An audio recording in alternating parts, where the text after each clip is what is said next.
Un installateur électricien de Vinicon qui souhaite devenir champion du monde, la production d'hydrogène vert et des nouvelles du record du monde de vitesse à voile, c'est le menu de notre Domotek Hebdo de la semaine.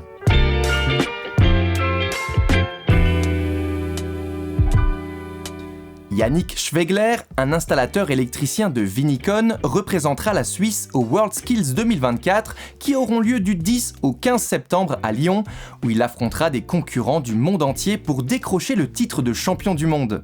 Sélectionné après avoir remporté le titre de champion de Suisse, il a suivi une préparation intensive, tant technique que mentale, encadrée par divers experts sous la direction d'Adrian Sommer. Ces entraînements, incluant des simulations réalistes, lui ont permis de perfectionner ses compétences sous pression. Il a dû notamment maîtriser de vastes tâches d'installation, programmer des automates programmables industriels ou API et paramétrer des systèmes KNX. Motivé et concentré, Yannick, qui travaille comme monteur de service expérimenté chez RSK Electro AG à Sursee, est prêt à relever ce défi international. Nous lui souhaitons de décrocher le titre et ferons évidemment le point d'ici 2 semaines. Et si vous souhaitez en savoir davantage, rendez-vous sur domotek-magazine.ch.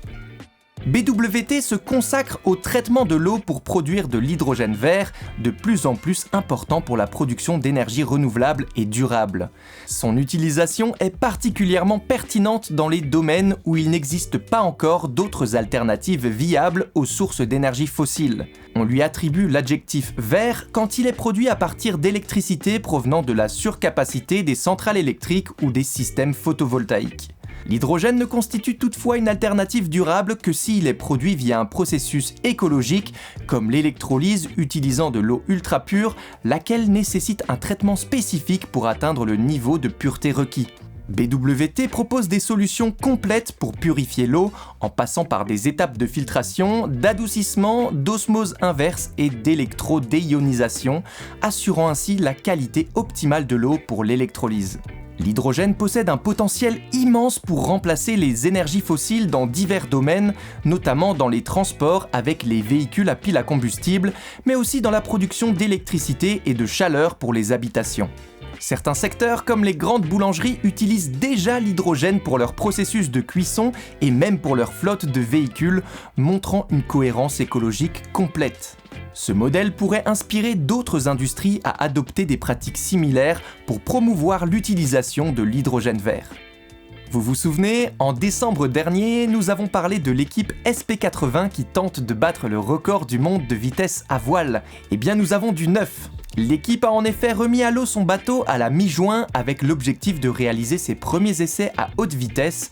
Et c'est chose faite, car les pilotes enchaînent désormais des runs à une vitesse moyenne d'environ 30 nœuds, soit 55 km/h, avec un pic enregistré à 40 nœuds, soit 74 km/h.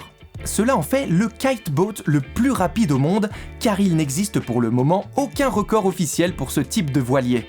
Bien que le record du monde de 121 km/h soit encore loin, cette campagne a permis à l'équipe d'accumuler des données précieuses pour comprendre le comportement du bateau à haute vitesse.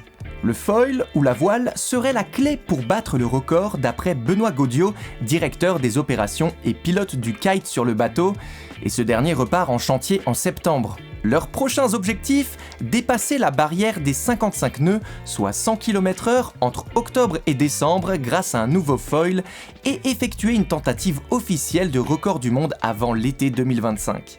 Comptez sur nous pour vous tenir au courant de leurs avancées. Le Domotek Hebdo, c'est fini, on se donne rendez-vous très vite pour un nouvel épisode.